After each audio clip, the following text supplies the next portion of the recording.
G'day, I'm Stephen Page from Page Provan Family and Fertility Lawyers. I'm talking to you today about what I've learned from the surrogacy cases that I've had.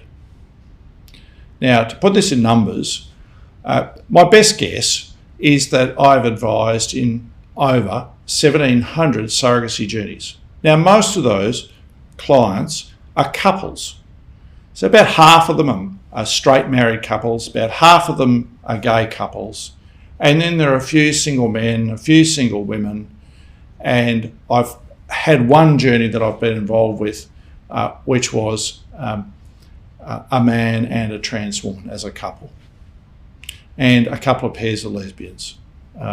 You wouldn't think that lesbians would ever need to undertake surrogacy, but sometimes life is cruel, and like everyone else, they want to have children, and surrogacy is the option of last resort. So what have I learnt? Surrogacy is the most complex way to have a baby. No doubt about it. If you could just have sex for the night and have a child that way, well, why on earth would you talk to a lawyer like me? You just wouldn't. It's just really straightforward, away you go. But for some people, there's no other option. If you look at straight couples, typically surrogacy will be option D, because option A evidently will be sex, option B will be IVF, option C will be egg donation, and option D therefore is surrogacy. Not everyone is the same. Some women, unfortunately, are born without a uterus or have a hysterectomy, so they don't even talk about those options. They've only got the one. But for most straight couples, it's straight into surrogacy after option D. For gay couples, it's self-evident that it's the only option available. What I've learnt, for example, is that surrogates in the United States would rather be a surrogate to a gay couple than a straight couple. Why? It seems counterintuitive. Why wouldn't a woman rather be a surrogate for another woman who can't have a child? Well, saying the obvious, a gay couple, no matter how many times they try with sex, will never produce a child. So a woman comes along and says, I will be your surrogate. So what are they going to do? They're going to say, you are our goddess. You can enable us to have a child. You can give us the gift of life. This is an extraordinary action on your part. So they're worshipping this woman for what she can do. Some straight couples have a very painful journey by the time they get to surrogacy. They may have endured endless rounds of IVF, as well as trying naturally, of course. I think the highest number I ever had was a couple who did 28 cycles of IVF.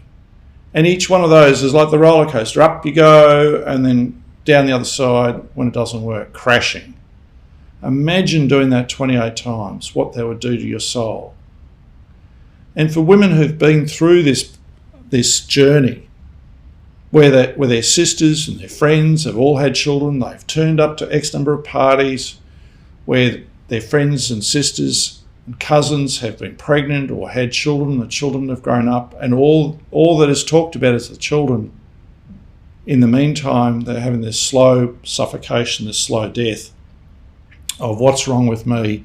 Why has God cursed me so? Why can't I have a child? And so what then happens? Well, the risk is that when a woman comes along and says, I will be your surrogate, that the intended mother then micromanages that surrogate. Now, if you are a prospective surrogate and you've got a choice between a couple who say, oh, worship at your altar and say that you are the best ever, and aren't we so lucky to have you in our lives because you're giving us the gift of life, and someone who has the potential to make your life absolutely miserable, who are you going to choose? You're going to choose the former, of course. One of the things I've learned is to make sure that you don't micromanage the surrogate. It's not just a human transaction, it's something much more than that. This woman is giving you the gift of life. Appreciate this amazing stress and risk that she is taking for you. She has an extraordinary chance of dying on your behalf, just like any other woman who gets pregnant and gives birth. The risk of death through childbirth is much higher than standing out in a field and getting hit by lightning, and yet we all worry about that. These are some of the things I've learned from surrogacy. Appreciate those who give you the gift of life, whether it's an egg donor, a sperm donor, or a surrogate. Cherish them. Look after them. Make sure that you recognise that this is an amazing human journey and not merely a transaction. And if you get those things right, the rest of it, no matter how easy or how difficult it is, will go smoothly.